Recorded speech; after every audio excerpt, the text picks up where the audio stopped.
Hi everyone, I'm Derek, the producer here at SDGC. So I'm sure you've all heard some troubling rumors that one of our members' tweets, and I'm not naming any names, John, that one of our members' tweets hasn't been living up to the quality that you expect.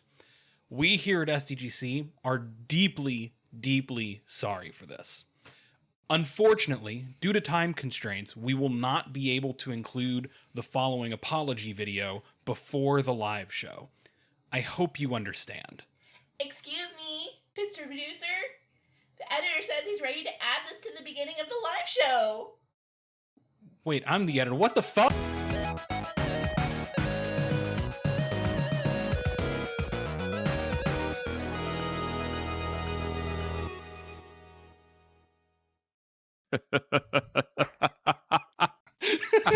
Evil laugh.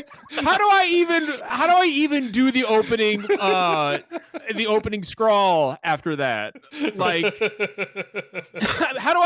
do I even fucking do with that? I can't. Hello everyone, welcome to SDGC. I got nothing, Derek. Like, that was perfect. I threw that together. That was perfect. Filming to putting it together, 15 minutes tops. How did you, Derek? That seems borderline impossible. How did you have that much time? I just like to flex on Ubisoft is all. Derek, you mean even with a 2-month lead time after using the excuse that you didn't have enough time when multiple days were before, you were able to throw it together? We'll throw together a fake apology vid for the beginning of the show? Yes. Crazy talk, man. Wow, dude. You never cease to amaze me, Derek. We've got the best producer in the business, the only one who can stitch together a video and add it. And Derek, what's more impressive is that this isn't a pre-recorded show. We're live. Yeah. Like that's amazing. ADHD technology incredible. Days. Wow. that's fucking cool. Well, anyway, welcome. And that could be any one of my tweets, by the way. Like it like literally that could be any one of my tweets. Welcome to SDGC for Thursday. It's September the 10th. This year just keeps on going. It won't fucking end. I can't believe it's only September. Really cool community member on the podcast with us tonight, Brad Davis, who has been on before. It's been a couple of years since Brad's been on, but Brad has been a community member of SDGC for years now, and just a super cool guy. That's bigger than community member. I mean, what's that? He was media. That's bigger than community member. We're starting with the low title. Well, no, that's true. That's true. Brad hasn't. But Brad, are you still doing the D-pad? Like, is that something? Yeah, I am. Yeah, I'm just trying to reboot it in the right way. And like you said before, this year's been crazy, so that's played a big role in why I haven't had the time to do it properly. But I'm currently planning to do it alongside the new consoles coming in a few months. Oh, that's fantastic, dude. That's gonna be great. Yeah. Well, Brad, it's been a while since you've been on, and I'm really happy you're here. Yeah. Real quick, Derek, do we want to explain about the captions, the closed captions? Yeah. We are testing an experimental method for closed captions with this show. So you should, in theory, in the Twitch player, be able to toggle closed captions on and off. They are embedded as like metadata under the stream. They are not hard-coded on the video, so you should be able to turn it on and off on Twitch itself. That is not going to do anything for the podcast itself, and I don't think that they're going to carry over to YouTube, but this will at least make the live show, in theory, more accessible or accessible period to many hard of hearing potential viewers. Again, this is a test. We're going to test this out a couple times and see how it works out. This is auto captions. We obviously are not paying for live closed captioning, so there's going to be errors. I apologize. This is all, we're, like I said on Twitter, we're a broke lefty podcast. We do not have the money to drop, $100+ an episode to do live closed captioning. We're actually paying Bronson to just sit there and type as fast as he can. Yeah. The captions just go fuck. But like seriously, all credit to Derek for getting that up and running and making it work. That's yet another. I saw people talking about it again on Twitter, and I every time it happens, I bang my head against the wall for a couple days and can't figure it out. and I think I've got this working. So yeah, it was like a 72-hour just drunken fugue of getting closed captioning up and running. So we'll see if it sticks. That's awesome. That's awesome. Well, we got a for everybody listening on iTunes and other podcast services. Obviously, I'm here. Brad is here. Derek's here. We've also got Jeff. I'm here. One half of our media team, and Justin. Hello. Hello, Justin. And there is actually a shit ton of stuff to talk about. We had to cut topics. It's crazy. And yeah, like after kind of a dry Indian summer in gaming, so to speak, we have quite a few topics to talk about. So much so that, like Derek said, we actually had to pick and choose, which is something we have not had to do in months. So this is actually a very nice change of pace. And we are going to start, as always, with talking about Final Fantasy VI. What we've been playing. Final Fantasy VI came out in 1995. We don't have time for the bit. We gotta go. All right, whatever, man. Fine, fuck it. Just talk about what you've been playing. Brad, you're our guest. You go first. I've been playing a lot of Tony Hawk, and that's pretty much been it. You're speaking Jeff's language. Yeah, Jeff, nothing really else outside of that. Yeah, I'll say my bit about it. Yeah. After Brad. Yeah. Yeah. Don't interrupt our guest. Can't really say anything else. Yeah, because I've been playing. I played a little bit of Fall Guys, but it's mainly been Tony Hawk this past week. So enjoying it a lot. I haven't fired up Tony Hawk yet. Is it basically a 1-to-1 remake of Tony Hawk 1 and 2? Like how much actual new content is there? Like what's different about this as opposed to the old PlayStation era games? It's a remake, but it's also new in the fact that they just added so much onto what was there before, and they also added the move set from the later Tony Hawk games, Tony Hawk 4 and Underground.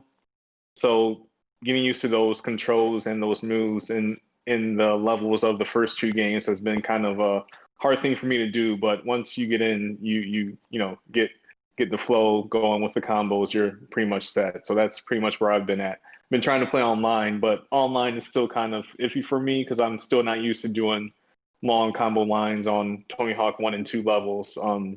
The levels in the later games were better designed for those types of combos since the move sets were improved on in those games. But other than that, it's a really fun game. It's definitely one of my favorite games this year.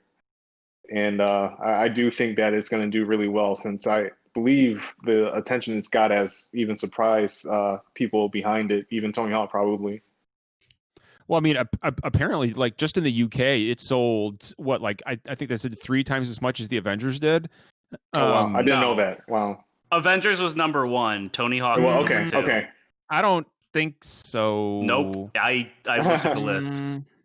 I don't know. I'll have to double check the one. No, it was Tony Hawk sold like something like 4,000% of what Tony Hawk 5 did, or something. Well, that's not saying much. Tony Hawk 5 was the number. Tony Hawk 5 sold 5 copies. Yeah, no. That's a low bar. Avengers was number 1 in the UK for those physical charts. I remember. Okay. Well, you know what, Justin? Just whatever, man. I don't care what you remember. I hate calling that game Tony Hawk 5. It should not have a 5. It should not be a part of that series at all. It's just they called it Tony Hawk 5 because that was the average review score for the game. I think it was actually lower. Probably. I do too. Yeah, I believe it got like a 30 on Metacritic. Jeff, no, it was bad. It was real fucking bad. Yeah. Jeff, you've been playing Tony Hawk too. And dude, I know that you want to speak on this because you are an actual skater. Like at least in the past, he's a skater boy. He like once said, "See you later, boy." Stop. That we will not have Avril Lavigne lyrics on this podcast. Jeff, talk to me a little bit about your experience with Tony Hawk so far. John, I want to start with one word, and that word is perfection. Oh, right? I'm shocked. It's not a word. It's not a word to be thrown around lightly, if ever. But today I'm going to talk to you about perfection. I'm going to talk to you about Tony Hawk's Pro Skater 1 and 2, the remake of 2 titles in one of the best and most acclaimed series in modern history. Did you write this? These games are a perfect harmony of skate culture, music, and video games. They actively make their individual components even better. Every indie nosebone is complemented by Greg Graffin's iconic voice. I'm sure Papa Roach sucks ass, but am I really going to skip Blood Brothers when that shit hits? Of course not. You could feel the torn hoodies and baggy jeans on these characters. The texture of the gouged trucks and the dirty bearings. It immerses you in a world where the corporate branding of DC shoes feels intimate and personal. All of this exists inside a video game that is simultaneously arcadey goofball nonsense and high culture art. An elegant dance of acrobatics accessible to everyone, yet only mastered by those truly dedicated to the practices of Rodney Mullen. Now, how could this be improved on, you ask? I didn't think it could until now. You want visuals? Every skater and environment has been modernized without compromising the original vision. Warehouse still looks grungy and neglected. Mall is a dim capitalist hell. School is an empty dystopian reflection on the fleeting nature of youth. You want combos? You want combos? This collection pulls the best mechanics from every game into one single package, yet offers up unlockable classic controls for those of us too old and stubborn to change. You want performance? This game is 60 frames per second on every system, and on PC has uncapped frame rates, 144 hertz support, ultra wide, 4K, HDR, you name it, everything is here, and it glides along like a finely waxed railing. You want representation? I'm not done yet. I'm not done yet. You want representation? There's 8 new skaters, only which 2 are white dudes. The rest of the roster give a platform to women, non-binary, and bi-POC folks to show off their stuff. Creative skaters have no assigned genders. You just make them look however the fuck you want. This remake is revolutionary. It's life-affirming. It's no hyperbole to say it's the best thing ever made. It keeps everything great about these classics and polishes them up to a blinding shine. Everything in this game looks, sounds, and feels right. It wraps you up in a blanket and tells you everything's going to be okay. And you know what? I believe it. I believe it. Well, Jeff, that's been SDGC for Thursday, September 10th. Everybody take care of each other. Yeah. We'll see you next Jeff, week. Found our Jeff, would highlight. you say the only thing you don't like about Tony Hawk 1 and 2 is that it's too good? That would be accurate, Justin. That would be accurate. I got nothing else. Jeff, How do you top that? the only thing Jeff doesn't like about Tony Hawk is that the game eventually ends. One day, that game has an endpoint, and that's the only thing Jeff can fault with it. I mean, I've already 100%ed all the levels, so I'm like looking at my PS2 and Tony Hawk 3, and I might just fire that up. Jeff, later this week. I have to ask a serious question. How long did it take you to write that? Or You think he wrote that? No, That was speaking Or from his everybody- soul. I just let's be clear, Jeff. Was that just ad libs straight from your heart? Absolutely not, because I would have stumbled a few times. But I only wrote like one draft of it, so yeah, it took me less than it took Derek to write his apology, probably. Oh, Oh That my was God. fucking fat. Like, I mean, I guess I'll try to follow up on that. I don't have anything prepared. Unfortunately, I have nothing prepared for this. I've been playing, so like ever since we found out about Hyrule Warriors Age of Calamity, I've been playing a shitload of Zelda because all of a sudden I got a massive Zelda Jones that I've got to take care of. So I've got about like 200 hours in Breath of the Wild that I'm gonna literally put another 150 hours into that now. I fired up my third playthrough of Link's Awakening Remake, which is still just an absolute fucking joy to behold. And I played a little Hyrule Warriors, and that game's fucking good. I don't care what anybody says. Hyrule Warriors is one of the better Zelda games. Like fuck the haters. I don't care if it's a Musu title. Like that game's fucking awesome. And yeah, that's kind of what I've been doing. Just literally playing nothing but Zelda for days now. Are we praising Muso titles on my show? Oh, absolutely. Somebody, by the way, somebody gift that what Jeff just or what. So what Jeff said, I need that screen cap. I need that clip. What Derek just did, I need that. I need that as a GIF. I need what Derek just did as a GIF. Please, somebody. But that's all. That's what I got right now, Justin. So I have been playing Avengers. That came out. Yeah. Yes. Yeah, that was a out, game. And I was very, very, very critical of the game pre-release and during the beta. I really gave the beta a fair shake and did not like it. However, I heard some very positive impressions from people I trust, so I decided to take the plunge and get the game. Wasn't playing anything else right now, so I gave it a try. and it's really fun. Like the marketing was terrible for the game. The beta was an old build that did the gameplay, the performance, the bugs, the presentation, no favors. Like, this game is going to be a poster child for how not to market a game. Because I'm a big fan of Avengers. I like brawler games. I like loot games. This should have been a slam dunk for me to pick up. I mean, I did still pick it up pretty early, but like, I should have been amped for this game, and I wasn't. And then I played it, and from the first few seconds, you know, you're playing as Kamala Khan, taking in all these, like, really cool Avengers things, and she's, like, the perfect, like, lens to view, like, the Avengers through. Like, you know, she's, like, excited to see all of these like cool Avengers stuff, and is reacting the way I as the player would. And she's also very fun to play on her own. And she gives a lot of heart to the story. Like, even like the lines and characterization are better than the beta. I was really critical of like how Bruce Banner and Thor talked in the beta, and like the lines that are in the final game aren't the same line recordings as the beta. Wow. Like, the controls were laggy and felt horrible in the beta. But I finished the campaign, and it's really good. There's still some stuff that gets in there that I was expecting and isn't great. Like, the loot system is dreadful. It is one of the worst. It's garbage. Like, it is the worst loot system I've ever played in a game. But the core gameplay mechanics are so much stronger than I expected. I'm having a blast playing it. It takes a while. Like, a couple of the characters are a bit like Hulk and Thor are really powerful, but they're not exactly intuitive. And the game doesn't really explain how to play them too well. I kind of just had like a light bulb moment playing them, and then they got really fun.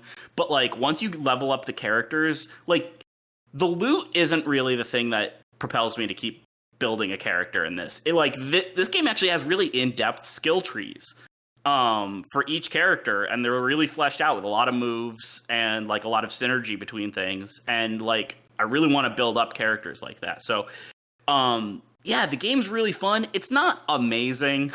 Like, it's not a slam dunk, but like, there's a lot more quality to it than I expected. It's not just like a cynical loot game with a really good license attached to it. I'm excited to see how it evolves over time. It seems like they have a pretty aggressive plan for rolling out new heroes and new story missions. New characters. What? That's a lot. All for free, and like, these characters honestly have a lot of gameplay depth, and if that holds the DLC characters, I'll be really impressed. So, I like, you know, it's a game that still has some problems. Like, if you're waiting to pick it up, maybe for like alongside the next gen console launch or a Black Friday deal, and they patched it up a little bit, I think it'll be in great shape for that. What I've seen more discourse about the glitches and Bruce Banner's sculpted curvaceous ass than I have the actual Bruce Banner got a fucking game. wagon, y'all. like what Bruce is packing some cheeks, man. Like, flick it. Yeah, no, dude. Like, I also the face melting glitches when you equip certain skins on characters is fucking chef's kiss. Oh, wow. I actually, Brad, I have not encountered much in the way of bugs. Like, there are definitely some performance issues even on PS4 Pro, but like, that's when things are getting really, really chaotic. It's still quite a bit better than what the beta was. Well, hold on a second. Brad, have you not seen the face melting glitches? No, I haven't. Oh, Brad. Like when you equip certain costumes or certain skins on different characters, as the game progresses, their faces literally start melting and drooping, and like Cap's eyes Captain start. America one that we know. No, of? it's multiple. Is no, it it's multiple skins. Yeah, and, I've only heard about the one. I've only heard about that one Captain America. It's multiple skins, but the one that's getting the most airtime is the Captain America World War II skin.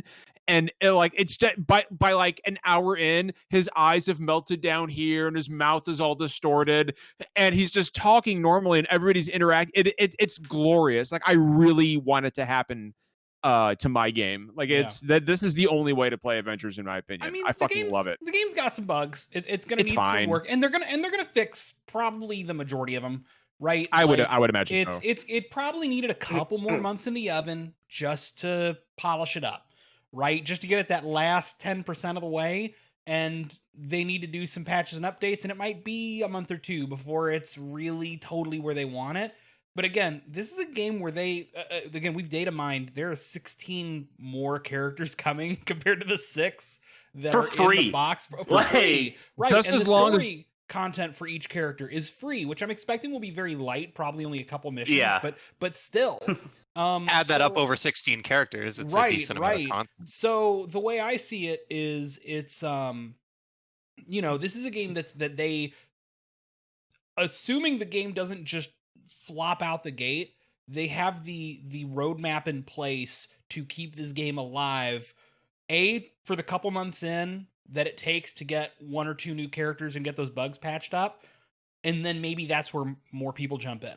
I'm not sure, but like I didn't feel bad. I also do think that this game kind of fills a niche in like the games as a service like just sphere that hasn't been filled before.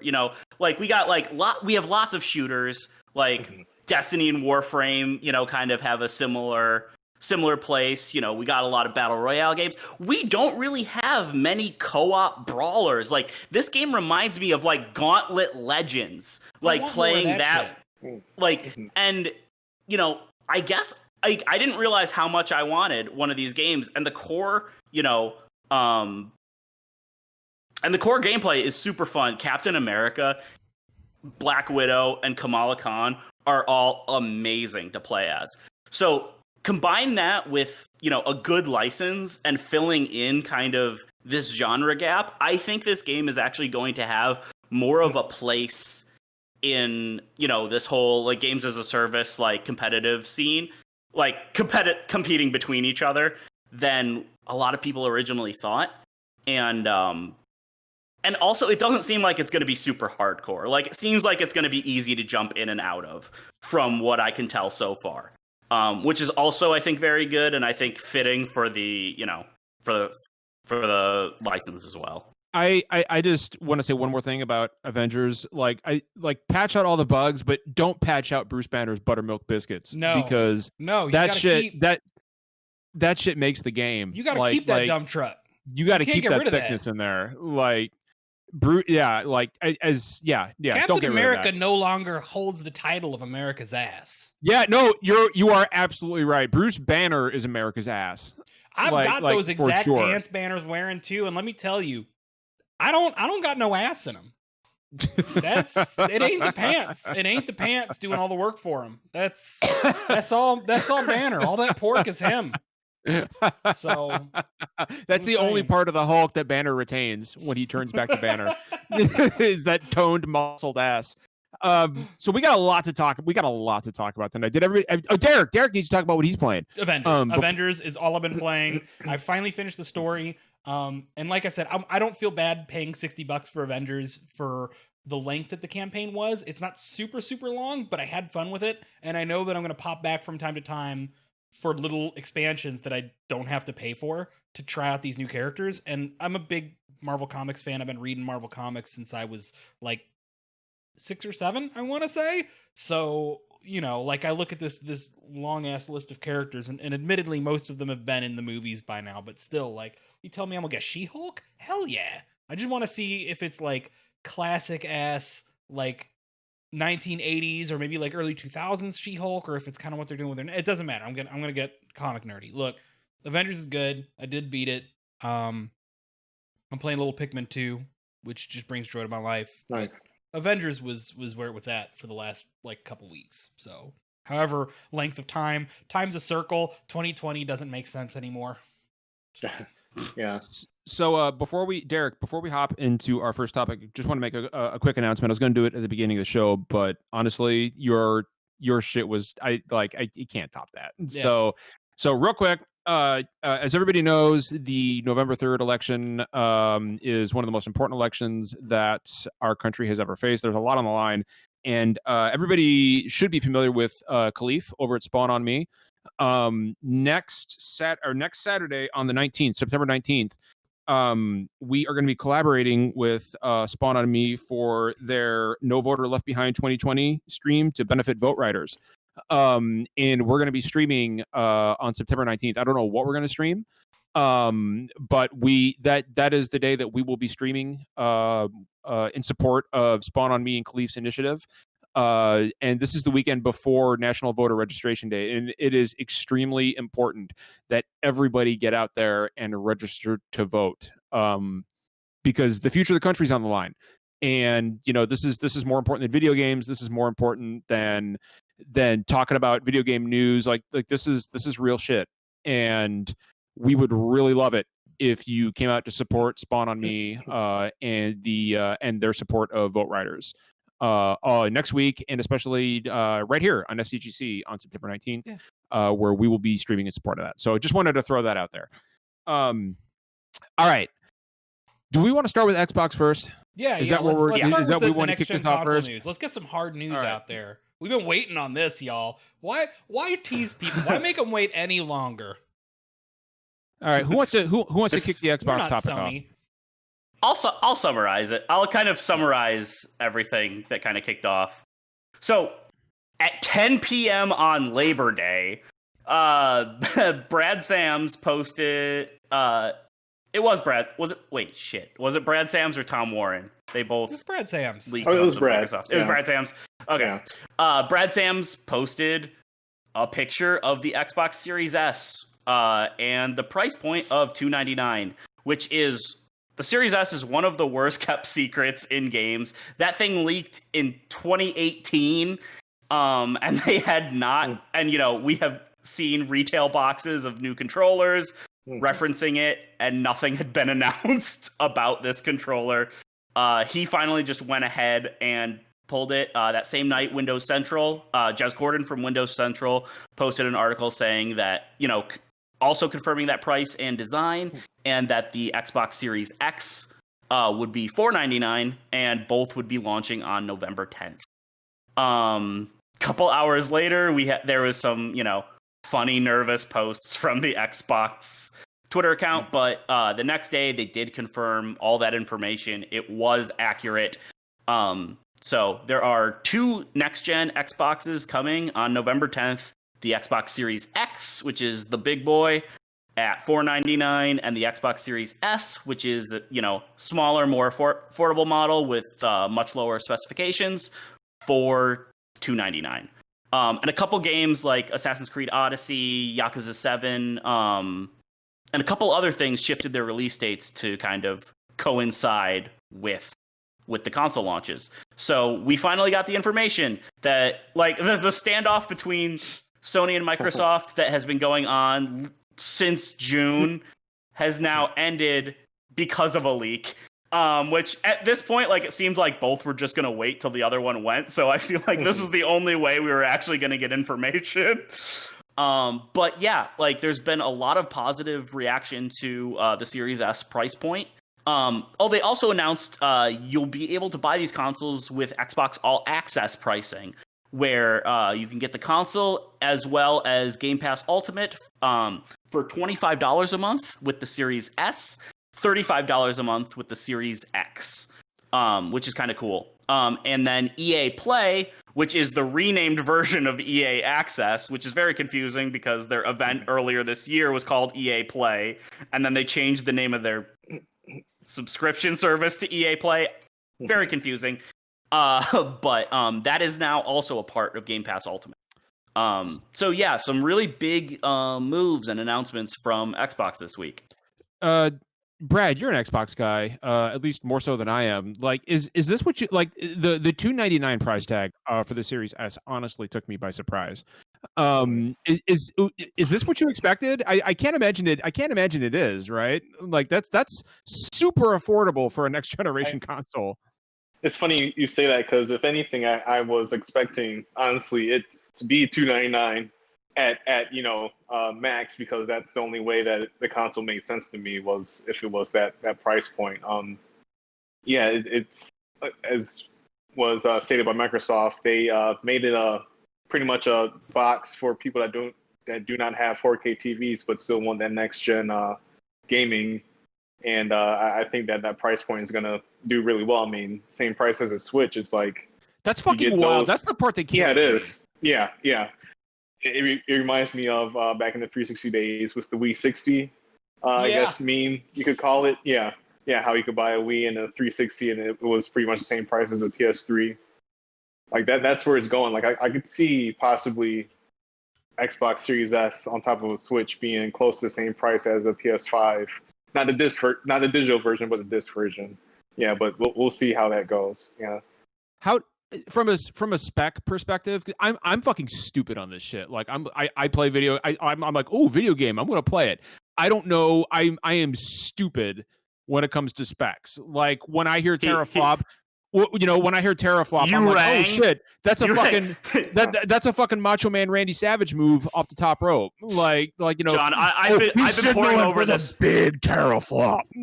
Like that's John. I've been poring over this stuff for like the past 2 years. What do you need to know? What I want to know is how does this compare to the Xbox Series X spec wise? Like, am I okay? So, basically, hold on.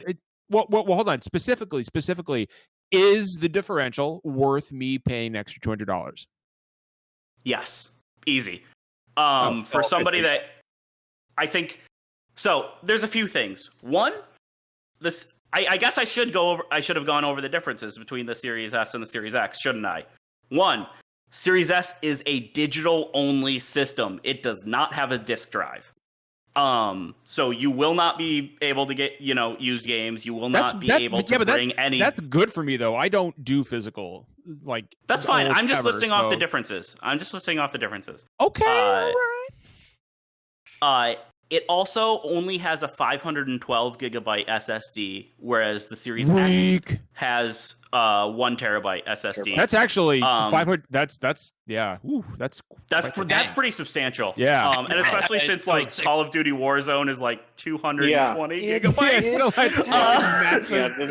This model is targeting people that like Call of Duty and sports games, and you buy just you can have one games, of each. You're already set. Yeah, exactly. So here's the thing. It kind of depends because we don't have confirmation. Remember that a lot of the very, very massive install sizes for current games has to do with repeated data because they're installing to what they assume is a physical hard drive.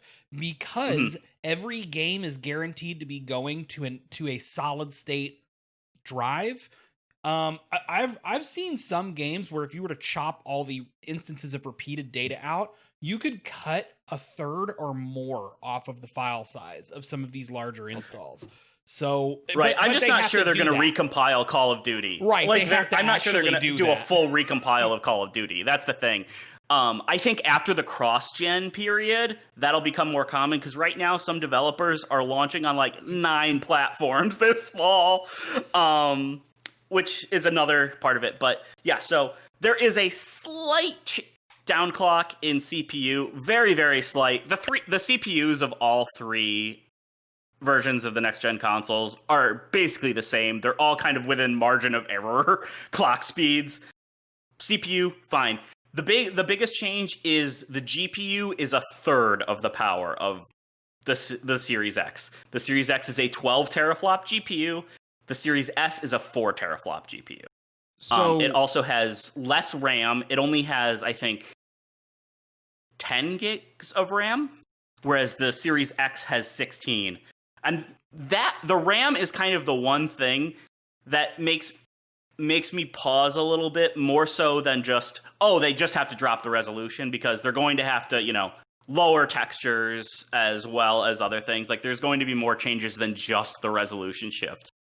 I think it's important. I think it's important. But you can tell they kind of looked at every single bit and see where they could pull back without like actually like really holding back next gen games. Like I think there's still going to be some differences between the platforms, but like I think for $299 is the only price that ever made sense for this system because any less and you would either be taking a massive loss, or the specs would be way too low for the idea to work. And then if it cost any more, then it kind of makes What's the point? of doing a cheaper model. A cheaper model, pointless. So $299 seems like the only price point that ever really made sense for this device. So I want to kick it over to Brad. Brad, if you had it, like obviously, like you're probably gonna get in on one of these, right? Like you're gonna pick up, like is the power differential, like, economy's kind of shit right now. Is the power differential important enough, or is the gap wide enough for you to justify spending that extra $200 for an X as opposed to a discless S? Like for me, since I have Xbox One X, it is, because that'll be the bigger boost. Like I probably wouldn't see much if I went to Series S.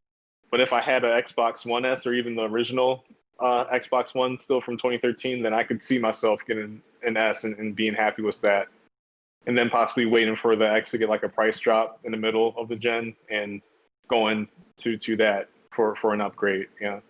It's going to be really interesting to me to see a game like let's just take Halo Infinite as an example, right? It's going to be really interesting to me to see Halo Infinite playing on a Series S as opposed to a Series X, because obviously both of these consoles are going to have to be able to play the same games, right? Like you can't gate games on an Xbox One X and have them not able to play on an S. Like that would be fucking crazy. Like you absolutely cannot do that. So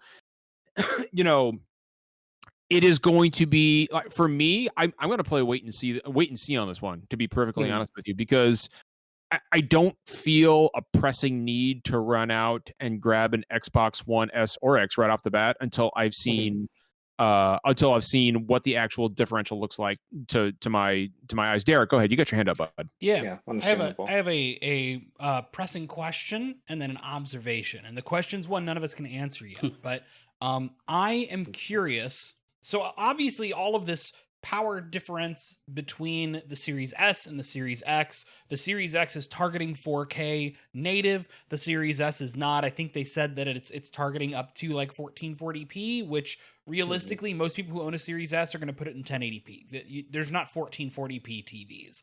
And I don't even It's know. probably going to be between like 1080 and 1440, in terms of internal resolution. Sure. A lot of the time, I'm guessing. Display, of course. But my question becomes, how different, if we take Halo Infinite as an example, does Halo Infinite look on a 1080p HD TV on the Series S and the Series X? Like, how big is that difference at only 1080p? Well, considering it runs on the original Xbox One, like I'm assuming probably the S and X will both be pretty much max settings, just different resolutions. That's actually a really good point. It's going to be cool to see Halo Infinite. Halo Infinite is 4 different levels of Xbox in a way. Like Xbox One X. The thing that's very interesting is going to be wild. The thing that's really interesting to me about that is, like, I could almost see a scenario where it runs at like 30 FPS, but at a higher resolution on like the Xbox One X than it would on the Series S, but it runs at like a full 60 FPS at a lower resolution, but maybe with the additional ray tracing features on the Series S. It's going to be really strange to see these like comparisons, especially since Microsoft has been like all about teraflops in their marketing ever since they announced the Xbox One X. It is kind of a weird thing to see. So I'm very interested to see some of those comparisons. Yeah. I cannot wait for that 4-panel Xbox One, like vanilla /S, your Xbox One X, your Series S, your Series X comparison. I think that's going to be very, very interesting. And then the observation is, the way I see it, the Series S is almost more targeted to people who have not been a part of the Microsoft ecosystem to this point, I agree. Microsoft gamers. Because my thing is, if you've got an Xbox Series, if you got an Xbox One of any form right now, and you've got anything of a physical collection, you ain't moving forward to the Series X. Yeah. There's no disk drive. Yeah. If you've been doing backwards compatibility by your physical 360 and original Xbox discs, Series S is not going to be for you. You're going to have to move to the Xbox Series X in order to maintain the Xbox lifestyle that you're kind of used to. However, Derek, real quick, yeah. if I could interject real quick. Now, if your Xbox One X games library is all digital, then you could. You could just, right? Yeah. Oh, okay. yeah. Right. Okay. But yeah, like if you've been taking advantage of backwards compatibility through discs, I mean, there's a lot of people who, not a lot of people who had the original Xbox, but who had a 360, right, and then moved on to the Xbox One, and will move on to the Xbox Series, whatever. And I mean, I know a lot of people who still got like shelves of Xbox games, and you're going to have to move to the Series X. That's not a bad thing. Just saying, like, that's the upgrade path you kind of have to go to. But also, if you're currently an Xbox One owner, you probably want that bigger jump. Xbox's fan base has largely moved on and accepted the Xbox One X as kind of the main output of the Xbox for these, this last however long it's been out. So you're offering them an actual upgrade path. But for someone like me, I mean, I had a 360 for a while. I might have some digital things purchased, probably not much. I don't have any games sitting around. I never got an Xbox One. If I was going to get an Xbox, the Series S is an awful attractive option for someone like me. Me too. So I think it and if you're somebody who hasn't played a lot of video games, I've got like coworkers who are parents now who haven't owned a console since like, the PS2. And if they're looking to get into something, you tell them, hey, you can get a brand new system for $300 and you can get Game Pass and have like Netflix for video games and that. Or that $25 a month. Yeah, that retail bundle that they're doing, which is every time they do this with an Xbox crazy. console's really fucking smart, and people always underestimate it. I was working at Best Buy when they did it with the super slim Xbox 360 for the first time, and people have no idea how big that is. But yeah, you tell somebody they can get $300, get this box, pay a subscription for games, and just pick and play what they want. Like, bam, you're pulling so many people back in potentially. So, Justin, I know you get your hand up. I want to kick something over to Jeff real quick. Sure. Because Jeff is one half of our social media team. We have to spare a word for Microsoft's social media team, because they handled this leak masterfully. Yeah. They really, really did. And like from that tweet where the guy was just like, what do we do now? And they could not have handled it better. And Jeff, I wanted to see what you thought about this, because that is a level of self-awareness from a social media team in this industry that we rarely see. Well, it's funny because you mentioned I'm part of our social media team, but I'm not actually on Twitter, so I didn't actually see any of those tweets. I only logged on to post stuff from the official account. So I'm sorry, I'm not really a good. Well, God damn it! Yeah, the social media guy who's not on social media.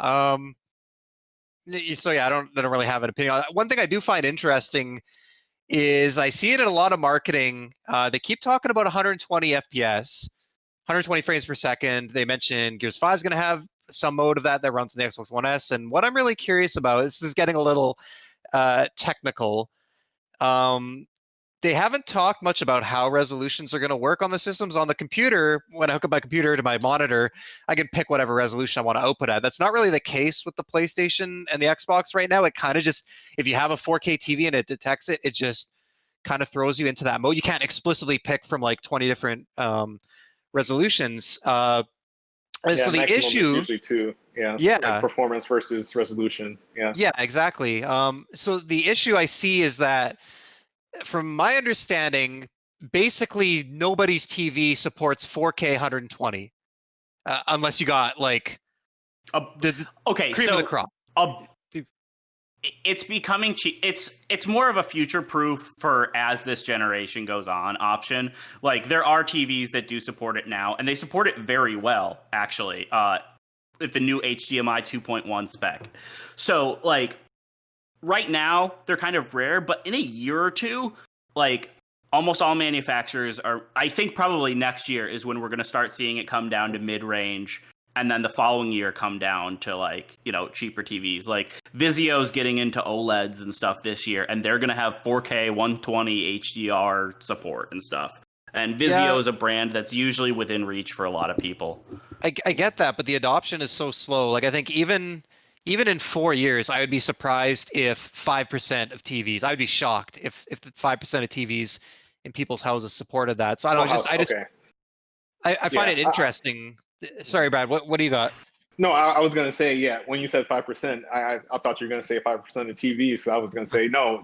Pretty much all of them should have it by then. But yeah. If owners, don't upgrade, then I could see something around there. Because I feel like this last generation, like a lot of people bought 4K TVs recently with all these new mid-gen consoles and getting ready for next gen and stuff like that. Like I just bought one a year ago, and it's only 4K 60, and I'm like, I spent $1,500 on that. I'm not upgrading for like till this one dies, basically. So, you know, I was surprised to see them pushing that. I think it's going to be confusing to some people. I think a lot of people are going to be expecting to play that. I'm just curious about how the options are going to work, because in theory, if your TV doesn't support 4K 120, a ton of TVs are 120 hertz at 1080p, but like, can I go into the Xbox and choose 1080p 120, or is it just going to automatically throw me to 4K? I don't know. It's just interesting. I'm curious to see how they're going to make that user friendly. Usually the HDMI handshake should be able to see what refresh rate you can handle at what resolution. So that should be pretty streamlined. I think. Do you think like you might boot it up and it's going to be like, oh, what resolution, what frame rate do you want to play at? I'm assuming any 120 FPS mode is an optional mode. So it might kick you back down to 1080 or something like that if your TV doesn't support it. Especially on the Series S, I don't think we're getting we're not getting 1080p 120 FPS. You'd be surprised with Gears, because that thing runs over 100 frames on some pretty modest hardware at 4K. I don't know. We'll see. Yeah. There's real quick. There's no. Okay. No. Sorry, Justin. Sorry, there was a little bit of a delay on my end. Go ahead, bud. Because I kind of wanted to build off of some of what Derek was saying. Like, this generation, I played on Xbox a lot in high school and college, but they were all my friends' systems. Like, my roommate in college had a 360. I lived with him for 3 years and was good friends with him my freshman year as well. So it was like, I didn't need to buy one myself. And then, this generation with, kind of the lack of first party output that Microsoft had, I really didn't feel like I was missing out on too much. But the Series S and, the acquisition of all these new studios and stuff actually makes me want to, grab it. Like, I'm somebody that I like to have my library kind of unified. Like, a PS5 was always going to be my primary system. Especially because also I've talked about like DualShock controllers. I have wrist issues. DualShocks are like the one type of controller that don't give me wrist pain. So like that's kind of a major factor for me. Also a big fan of Sony's first party studios. Also Demon's Souls, like that's the reason I'm picking up a launch PS5. So sorry, I lost my train of thought. I tend to do that to people. But and also I don't like the whole, if I'm buying a third-party game, it's like, oh, where do I buy it? Like, I'd rather play it on PlayStation just because I can avoid wrist pain by playing it there. But if I had a more powerful system, it would be like, oh, shit. Like, which one do I grab? But like a Series S, like, I can still easily keep a PS5 as my primary, and I can still play all the Game Pass games. I can play Halo again because I love Halo. And I really miss having a way of playing that. So I'm excited. I'm going to grab a Series S at one point. Like, I think it's going to be an easy thing for me. It'll be interesting to see how that evolves over the generation. Like, do eventually they just discontinue it and then just have the X, like, once they can get the price down on that? And then, they have a built-in upgrade path, too. Because, like, if somebody upgrades to a 4K TV and, they didn't have one early on, but they get a 4K 120 FPS TV and want to upgrade and really take advantage of it, they're going to go from like Series S to a Series X. I think there's a lot of really cool stuff that this opens up. I do have some concerns on the developer side, because I do think this is going to add some development time that could have maybe been used to kind of focus on the Series X and push it past the PS5 a little bit. I think maybe some of that will just be to make sure all the, both Xbox versions are good, because it's a little bit different than just scaling up like with the Pro and the Xbox One X, just scaling up resolution a bit. So I'm interested to see it from a dev side, but like I do think it's a good strategy. And I'm really interested to see where it goes. I want to cut in here and make one last point before we move on to I think are we doing Ubisoft next? Real quick, and I want to kick this over to Brad. This was announced, so like this leak happened Tuesday, I think. Was it Tuesday that this all went down? Monday night, and then Tuesday Microsoft kind of said, okay, well, cat's out of the bag, so here we go. Every day now that we don't hear from Sony, their silence is more and more deafening. And so, Brad, what do you think, man? Like they've got to play their hand soon. Like I mean, it would be ideal for them to say something this month, but I mean, honestly, as long as they announce a good price, I think they're fine either way. But this to me kind of screams, oh shit, we were going to come in at $599. What do we do now? Like, I mean, there's no reason for the PS5 to be $599. Like we had reports from Bloomberg earlier this year that said the PS5 was higher than expected from Sony's manufacturing costs, and it was still less than the Series X. There is no way the PS5 is $599. Like tech-wise, there's no reason for it. Like the tech in the PS5 and the Series X is very similar. Microsoft just allocated more money to the GPU, Sony to the SSD. They're very similar component-wise. Like, there's no way it's going to be $599. So I think we've kind of milked the Xbox topic for all it's worth, and now we got Ubisoft next. Boy, oh boy, do we have Ubisoft next. So today was the Ubisoft Forward conference in which we learned about a bunch of games coming out. A Ubisoft Direct, for lack of a better term, one that did not lead with a video from Yves Guillemot, discussing all of the really bad shit happening at Ubisoft right now. Which it should have, and like all jokes aside, before we talk about what Ubisoft showed, like that's bullshit. That's garbage. That apology, that statement of we're making changes here at Ubisoft should have happened, should have been attached to that Ubisoft Forward, and the fact that it wasn't is unconscionable, and really makes me question my support of Ubisoft going forward. That's my own personal opinion. That's not the podcast opinion. People can opine on that however they want, but my personal opinion is that I will think twice about supporting Ubisoft with my money going forward. If that's the kind of, because human beings should always come before games, not the other way around. And that warm shit we were spoon-fed on Twitter about how we hear you and we simply didn't have time. Derek, we know that's bullshit. Like, you as a producer know that's bullshit. Yeah, as a producer, well, more just video editing than anything to do with being a producer. But anybody who's done any amount of video editing on their own before knows that their excuse about time constraints preventing them from placing that little 4-minute video at the beginning of the Ubisoft, it's horseshit.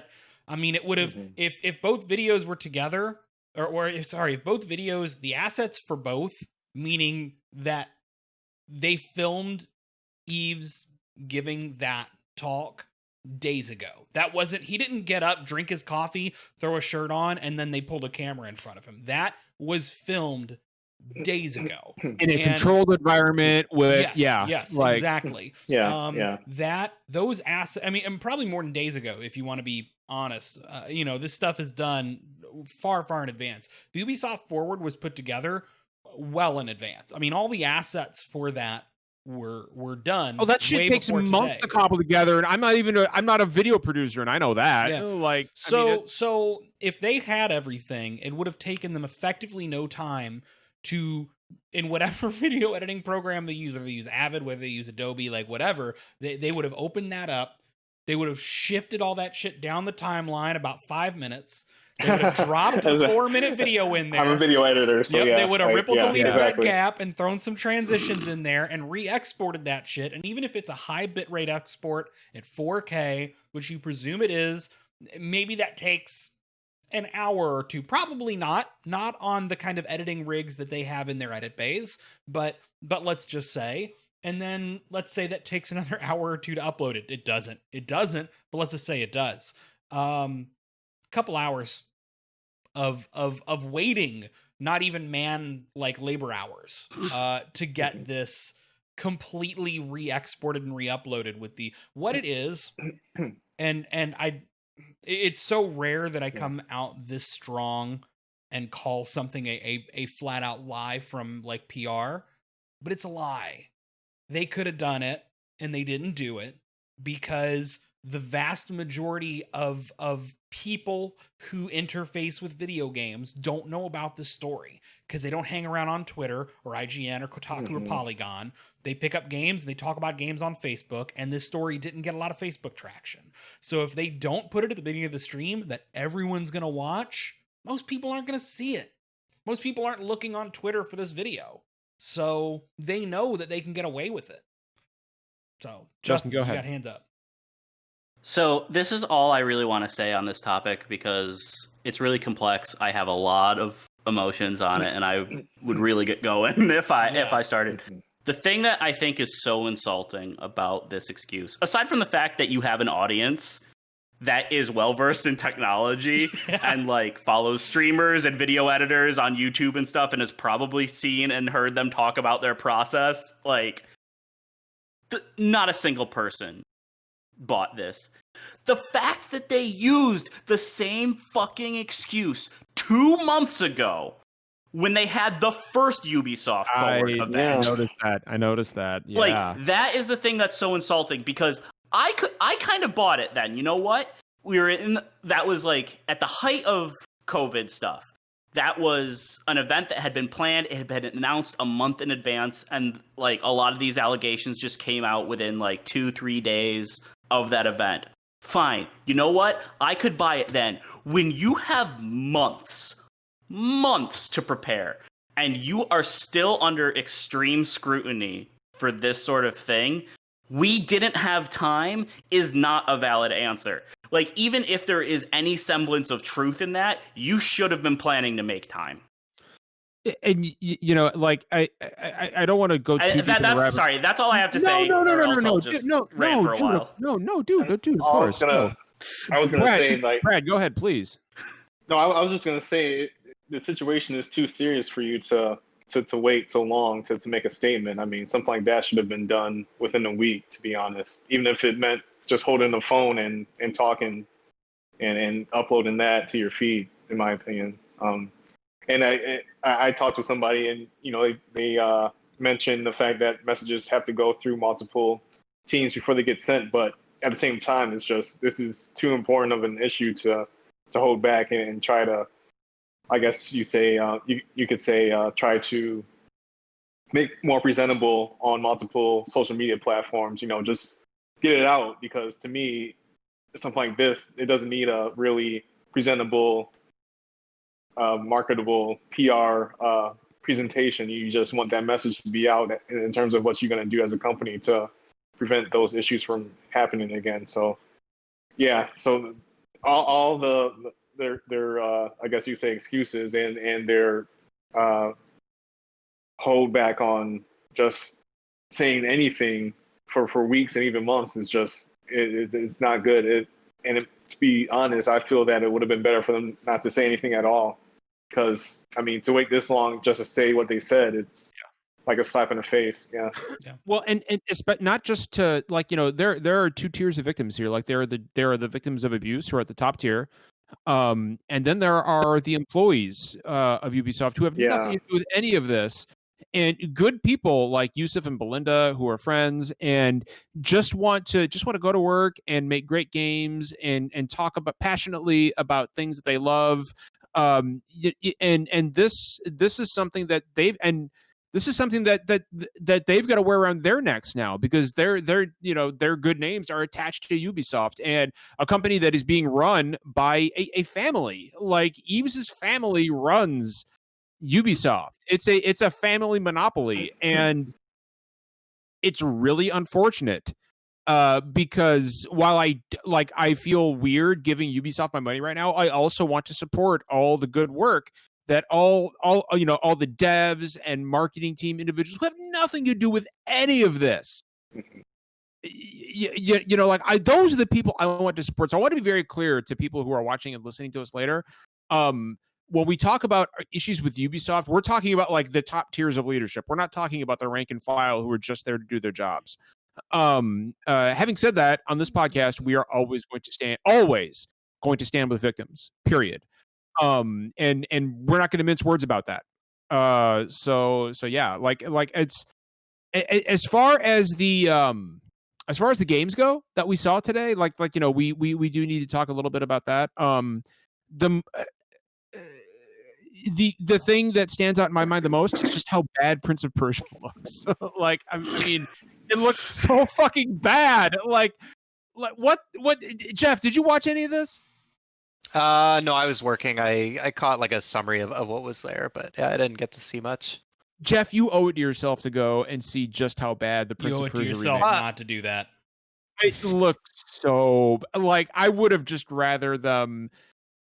You know, upscaled the original to 1080p and slapped it on as a digital download. Like, it is.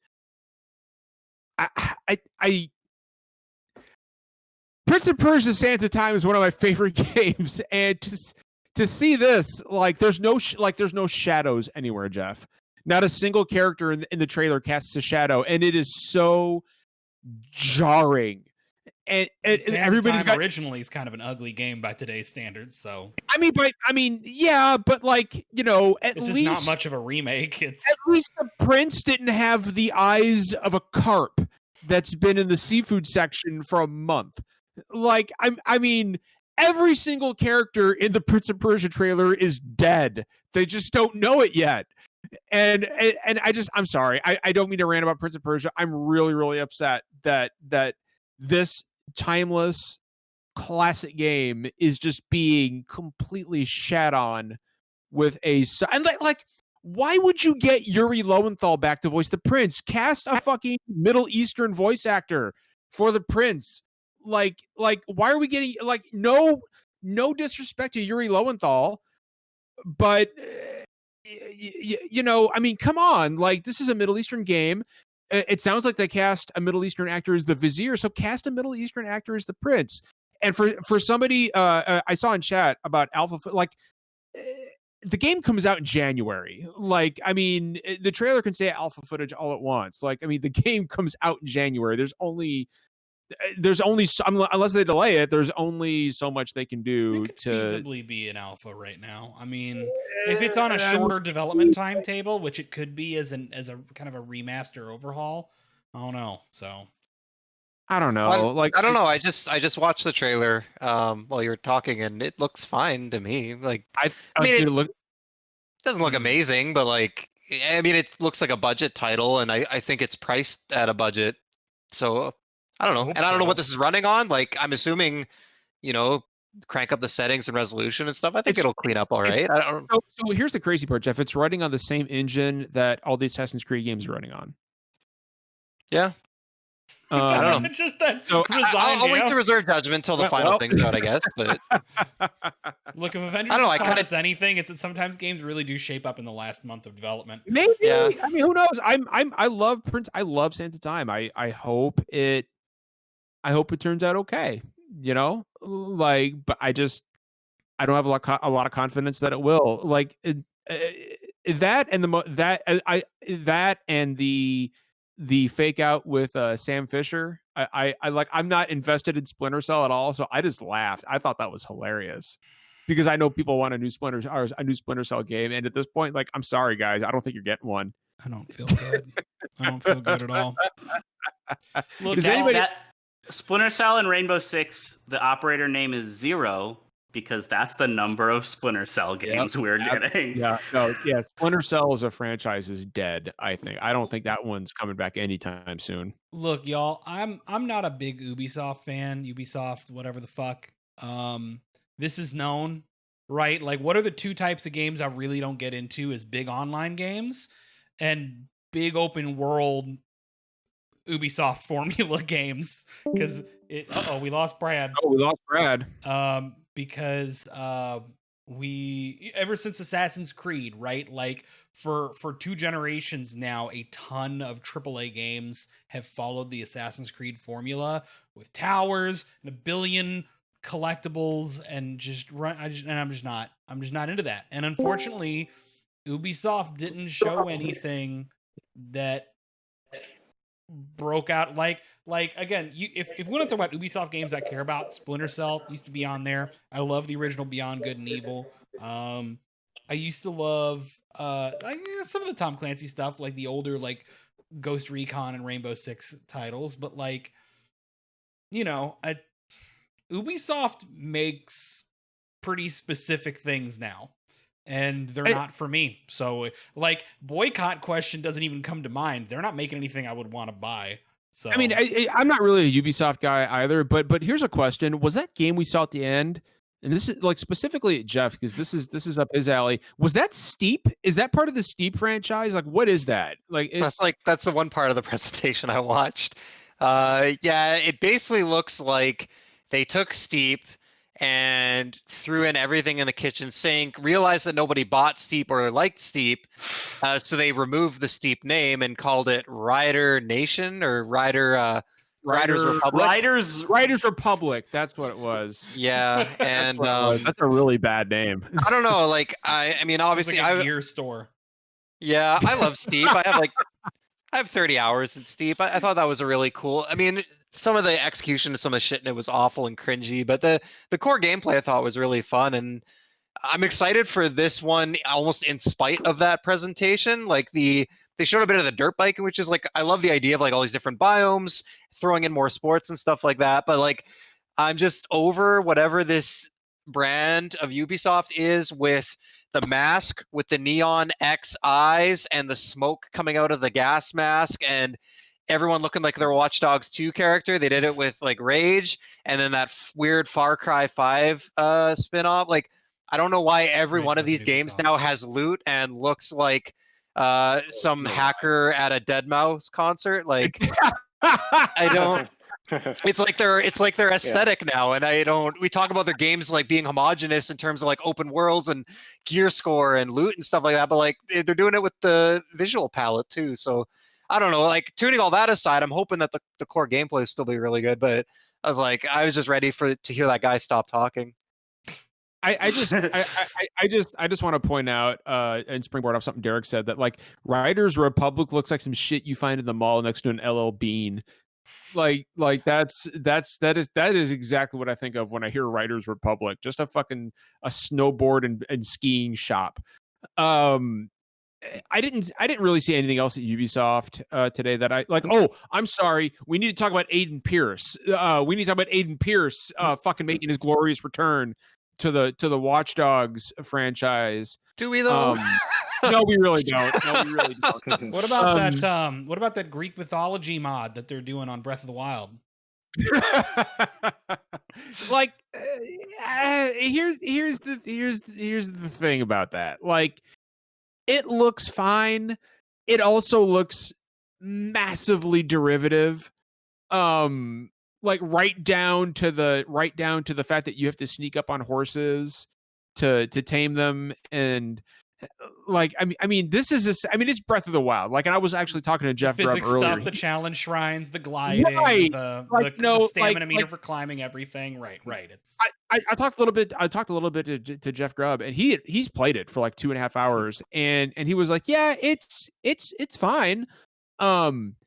It's Breath of the Wild, but it's fine. Like but like it just like aside from that, it just looks so generic from a design And Justin, didn't you say something about Prometheus and Zeus were arguing about memes or something? Like, what the fuck was that? Like, I didn't watch any of this stuff. who said that? Like, somebody in our Maddie was talking about it. It was Maddie. Apparently, like Prometheus and Zeus are like fucking arguing about like internet memes, and so it's like, oh, it's one of those games. So it's gonna be. So it's one thing. What somebody asked about it in chat, and I just think this is very funny. The only thing I really know, so originally this game was announced as Gods and Monsters, and they changed the title And to it looked Immortals cool. Phoenix Rising or something. What It's a awful. terrible name. Like, Apparently they had to bad. change the name because they got sued by Monster Energy Drink. Wait, I'm sorry, because what? of having Monster in the name. It sparked some kind of copyright battle, so they had to change the name. They could have Well, won what that about fight. Monster Hunter? Pretty What easy. about Monster Hunter? Dude, I don't know. Like, oh, that doesn't make any fucking sense.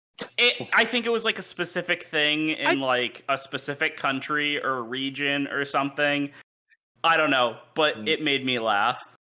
Godzilla, primarily known for slamming back They should have named Monster Energy drinks. They should have named it Mountain Dew Phoenix Rising.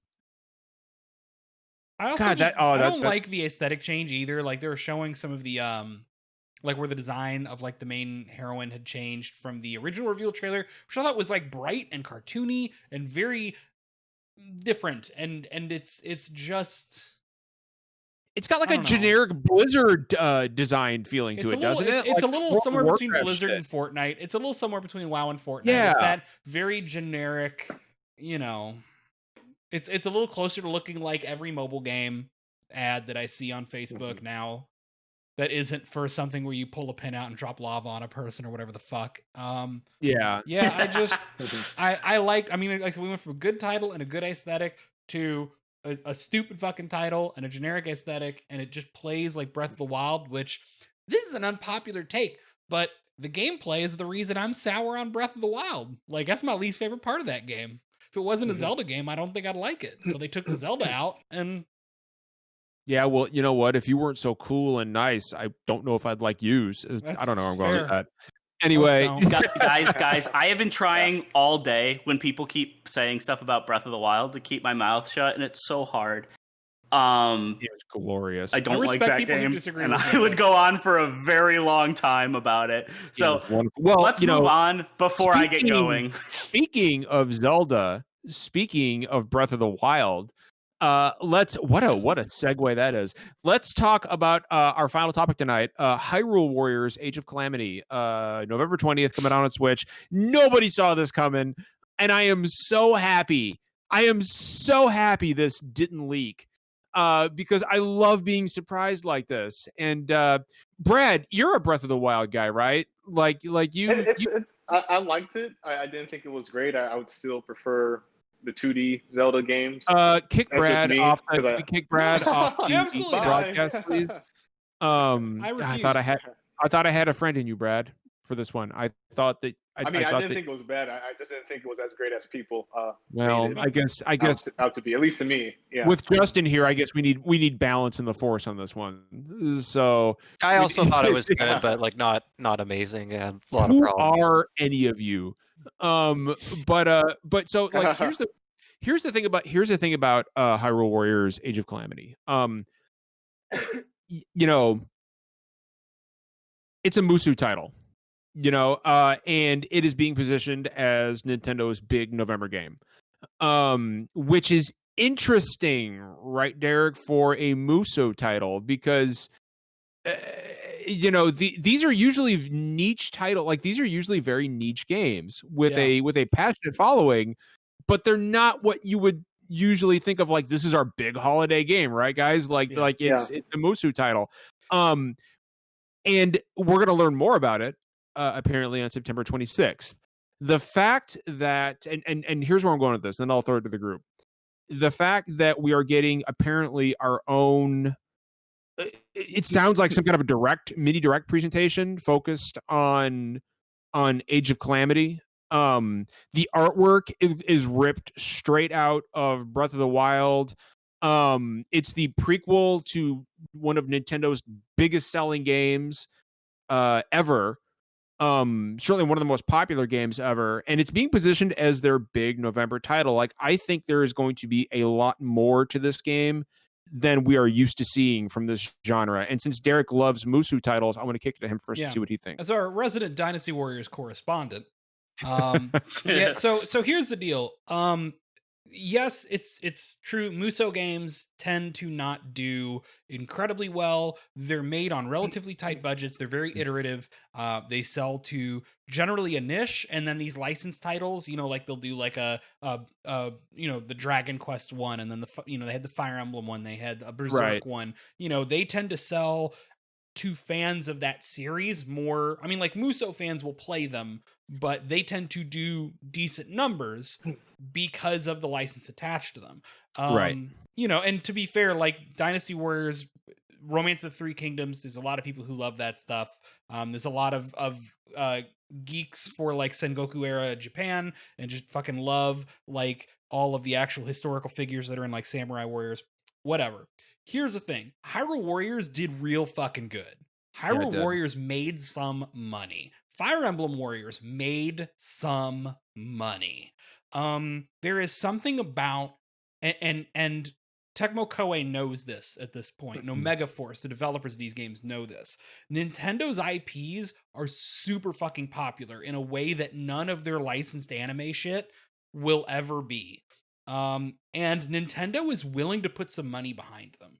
I mean, Hyrule Warriors was really big budget for one of these games, and it got supported across multiple platforms with multiple expansions, a shitload of content. Tecmo Koei made some money off of that, and then Fire Emblem Warriors did really well as well. So it is weird for one of these to be positioned as a big holiday title, but it's the prequel. Right? Like that. It's the prequel to one of Nintendo's biggest games ever. Telling the story that people really badly want to see and hear, and it's a very accessible kind of gameplay. I know that it does not play like Zelda. That really does not matter, because it's simple enough to grasp and pick up that a bunch of people are going to watch trailers and go, I did not play Hyrule Warriors. I want to pick this up because it's a prequel to Breath of the Wild. They're going to get the concept. They're going to play it, and they're going to at least be able to play it on like easy, right? Like it's not that hard. So I would only worry if accessibility in terms of how easy, like fighting games are not accessible, right? If this was a Persona 4 Arena thing where it's an official story title that is in a fighting game, you're fucked. But this is something that anybody can pick up, that young people, 8-year-olds can pick up and play a Dynasty Warriors game on easy, fine. And I think we heard that Nintendo is partnering much closer, like the Zelda team is much closer to Omega Force. The fact that this is a canon entry instead of a generic crossover title says everything, right? This is going to be story by Nintendo, plot by Nintendo, decisions by Nintendo, and Omega Force is basically doing the grunt work. I think that people can expect, I don't think this is going to be as story driven as people want it to be. It's Breath of the Wild and Dynasty Warriors, and neither of those are very story heavy. But I mean, you made a good point. I want to kick it to Jeff and then maybe to Brad. Like you said, Derek, most Muso games are self-contained stories. Like Hyrule Warriors is not canon. It's just a mishmash of Zelda fan fiction. Fire Emblem Warriors was not canon. It's just a mishmash of Fire Emblem, fan fiction. That's really what these games are. Licensed titles retread, like the Berserk Right. one just went over. They just tell a different story. Right. But this is actually Zelda canon. Like, this is telling the story of Breath of the Wild 100 years earlier. This is, in effect, part of the Zelda franchise. This is a canon Zelda game. So Jeff, I was wondering, what elements from Breath of the Wild do you think we might see taken over that we don't normally see in a Muso game? I'm gonna defer from answering this. I don't. It's not really it's not really my wheelhouse. I've never played a Musu game. I just know they're not really. Oh, well, you've done it now. Oh, really? You've done it now. No, they're not. I know they're not going to be my cup of tea, and I'm. Yeah. So no, I'm. Well, in that case, we'll kick it over to Brad and then to Justin. Brad, what sort of elements? Because this is apparently a very important game for Nintendo right now. So what element do you think we're going to see? Any elements from Breath of the Wild, like cooking or climbing, or anything like that, carry over into a Musu title? Like, I feel like there's got to be something that sets this apart from storyline and visual style. Yeah, that's a good question. I really can't say as to what would be best. I do think that this type of game, as we mentioned before, Dynasty Warriors. When I think of Dynasty Warriors, I think of something that's really easy to pick up and play. And I see that type of gameplay being really a match with the Nintendo Switch, not just the original model, but also the Lite, since that's a portable. So I do think there will be far more of a focus just on that instead of like a deep kind of Breath of the Wild presentation or story. At least to me, yeah, we'll have to find out. But no, and that makes sense, right? Like obviously, at its core, this is still you against 1,000 enemies on screen. Like nobody should go expecting, excuse me, like a big open world, action RPG. That's not what you're going to get. But at the same time, I feel like they've got to include something in this to make it stand out from the rest of the Musu crowd. But be it cooking meals, or maybe even as opposed to giving you that generic tactile map style where you go from one icon to the other and you enter a battle, some kind of an open world deal where you actually move around on a map and you engage in battles from there. Justin, is there anything from Breath of the Wild itself that you would like to see carried over into this game and implemented in a clever way? I don't know. I'm just hoping that it's actually fun, unlike Breath of the Wild. What the fuck, man? I seriously did not enjoy playing that game at all. Man, but I love the art style and the setting, and I've never actually played a Muso game, but I might check this one out because it seems like it's going to be more my kind of thing than the actual Breath of the Wild is. I can see. So that's Jeff and Justin. I can see Derek in physical pain over the fact that I was surprised. I agree that okay. Well, at least I feel that it's not like one of the best games of the decade, but I don't feel that it's that bad. I thought it was a good game. Yeah, I just wasn't blown away by it like other people. To be clear, Breath of the Wild's the only Zelda game I've actually finished, and I put in 60 hours, and I enjoyed it a lot. So, despite my misgivings, it was I guess I could see. I don't know. I think some of the traversal stuff might be fun. Like I don't know, if you glide before plowing into 100 enemies, like that'd be kind of cool, actually. Yeah. Like find a way to use elevation and topography as something that. Derek, go ahead. I know you're plays eager. a shitload of Muso games and can talk about this.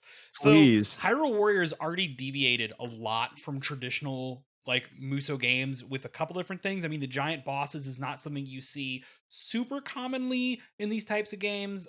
You also had stuff like the adventure map. You had within the actual gameplay itself some pretty nice dodge canceling and the item selection. The fact that you could have bombs, the bow, the hook shot, the boomerang that you could swap between and have items attached to the character on top of the move set. Now those ended up being mostly useless outside of being a gimmick item to weaken a boss at a key moment, which is unfortunately very Zelda. But if they really want to take cues. I don't think they're going to add like the Sheikah slate or climbing or anything into Age of Calamity. I think what we will probably see them do more is they're going to go back to Hyrule Warriors 1, because this is Hyrule Warriors 2. I thought we That's what saw. it is. Hold on. Quick question. I thought Yeah. we saw Zelda with the slate, though. I think that's That's probably what part I of her thought, too. moveset. That's probably not like a thing Oh, that's okay. a mechanic across multiple characters. That's going to be Gotcha. the way that Zelda fights within that game. I gotcha. Okay. But I think it's more likely that we see, hey, what did they do different in gameplay with Hyrule Warriors 1? It was mostly the items and the big bosses. I don't know much about the big bosses necessarily, because Breath of the Wild didn't have much. They can always make more up for this. So, I mean, there's plenty of classic But Zelda if they bosses just to make throw in there. the items, or even maybe where the characters do have the Sheikah slate and like the different functions take the place of the items instead, where you're toggling through like a list of what is equipped and then use it. If they just make those more useful mid-battle instead of just, you know, use the bombs to hit, you know, when King Dodongo is sucking up so that you can make him weak enough to attack. Dodongo hates smoke. He do hate smoke. Dodongo dislike weed.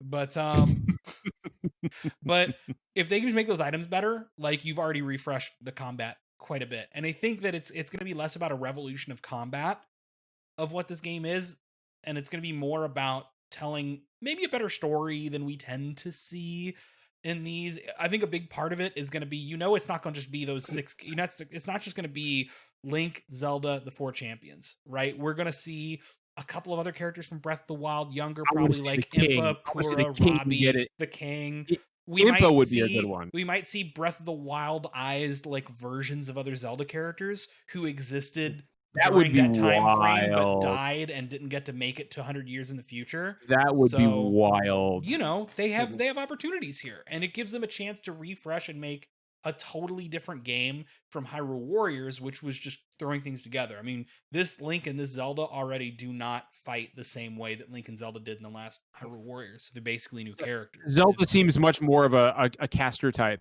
I in this hated one. playing as her in the first, but that's Yeah, I another wasn't a thing. fan. Yeah, but anyway, so it's not gonna change the world. It's just gonna be maybe better in terms of story than most of these types of games, and it's gonna be. If you played Hyrule Warriors and you liked it, you're gonna like Age of Calamity. Like that's what it is. It's Hyrule Warriors, except all the characters and all the story are canon now. Like that's it. That's what it is. I've got one more question for everybody, and then we'll wrap it up. Do we think that this is actually Nintendo's big holiday game, or is there something else that they're holding back?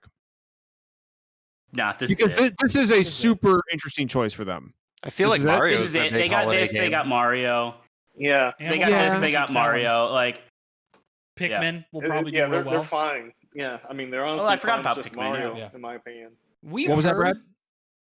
I said they're honestly fine with just Mario, and I was also surprised by the announcement. Right. But yeah, I think they're set.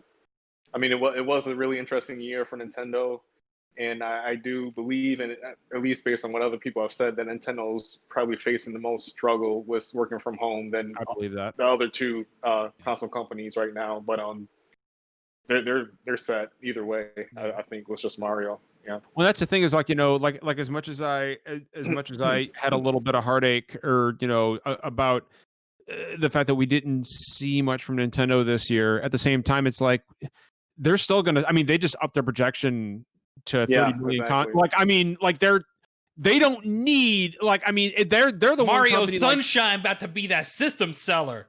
Like, no, dude, I the mean, first dude, time. no, you joke, but I don't know if you guys For saw, the first time, yeah. but Mario 3D All Stars is already the second highest selling game on Amazon That's for 'cause it's 2020. fucking Mario. People Like, underestimate Mario every also single because time. it's limited and everybody wants to resell it. Yeah, that too, unfortunately.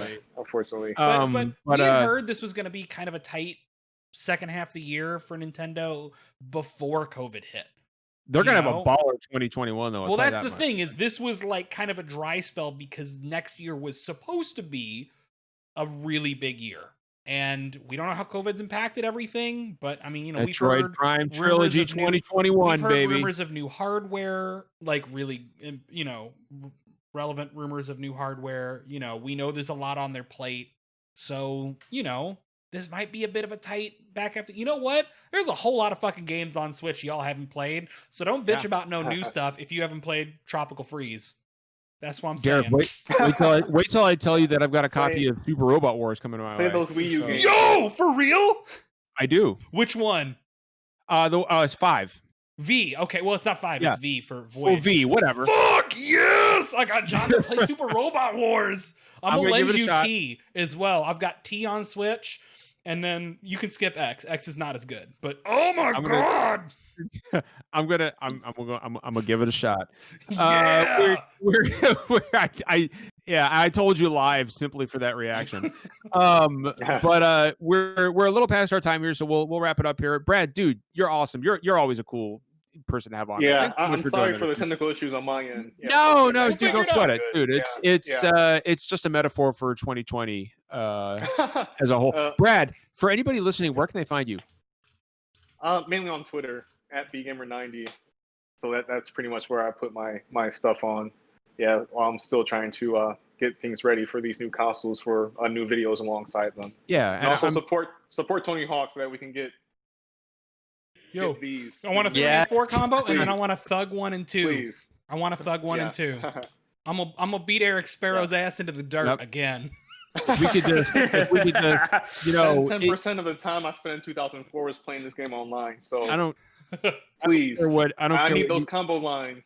I need these combo lines. Yeah. I don't care what you guys say. I'm holding out for that Sneak King remake. Coming. I want my Sneak King remake and my what's it? Big Bumpin', the card game, the Burger King card game from Big Bumpin'. Yeah, it was Big Bumpin'. Big Bumpin'. Hell yeah. I need to get a copy of those and stream it. Anyway, we don't have a whole lot of housekeeping right now.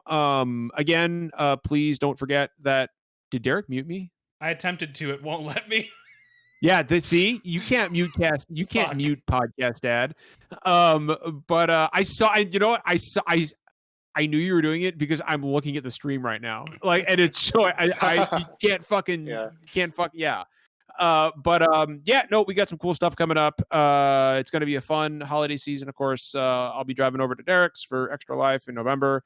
We're going to have a good old time doing that. We got some really fun stuff. Come on down to Derek's Internet Barn, and we're going to stream some bad video games for charity. I also just want to point out I had for the first time today a Popeye's spicy chicken sandwich, and it was everything that I thought. Oh, dude, it's so fucking good.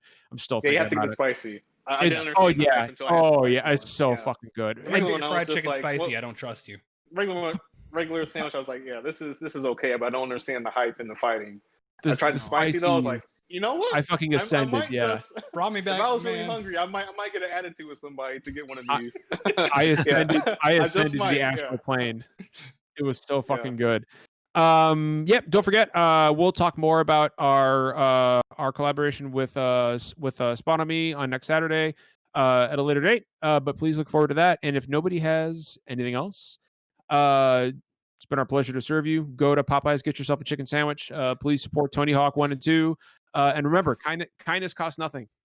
Take care of each other. Bye-bye.